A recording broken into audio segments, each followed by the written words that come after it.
Ayan guys, for this video, maghimay-himay tayo ng saluyot. Ang taba ng saluyot guys. Ayan, himay-himayin natin to. Ito, parang ito siguro ang papalago sa akin. Ito, napaka-ano pa naman ito. Napaka-trabahuin pa naman ito. Ayan guys, so unang maghimay-himay na tayo guys.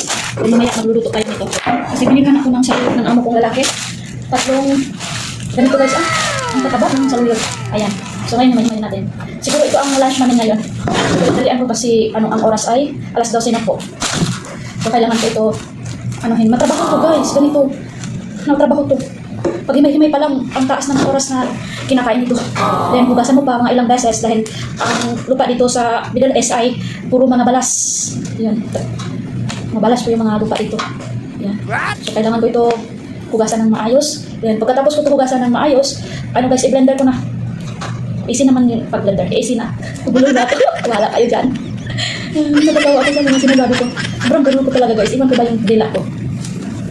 Ayan. Then, ayan, mag-himay-himay muna tayo, no? So, napaka-trabaho trabahoin talaga. Ayan. Then, mamaya, luto tayo. Ayan. So, ayan guys, dahil as a content creator, dahil tayo po ay monetize na, pilit tayong magawa ng video. Wow. Kaya nga, ang ginagawa ko, pag-video, yung mga gawain ko dito sa ibang bansa. Dahil yung pangalan ko ay Kadama. Dahil Kadama ako. Kung ano ang trabaho ko, saan ako mapunta, sa bakasyon ba, or madito ba. Kasi kami dalawa ni Matanda, hindi ko kami, permanent address yan. Ayan. Saan ako mapunta, yun ang gagawin kong content.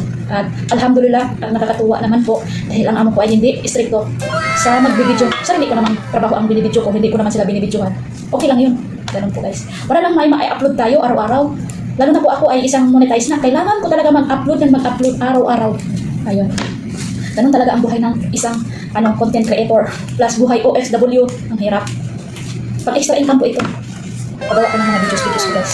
Ayan guys, so tatapusin ko ng paghimay-himay ko. So mataas na po yung videos natin. Kailangan ko lang maiksi konti. Hindi ko pataasin masyado. Dahil nauumay na rin yung mga viewers ko. Nauumay na sa mga video ko. Yan ang gagawa ko sa buhay. Ayan. Dahil araw-araw po ako nag-post. Ganun po guys. So kailangan po talaga gawa tayo ng video. Ayan. At dito lang po guys. At maraming salamat and God bless everyone.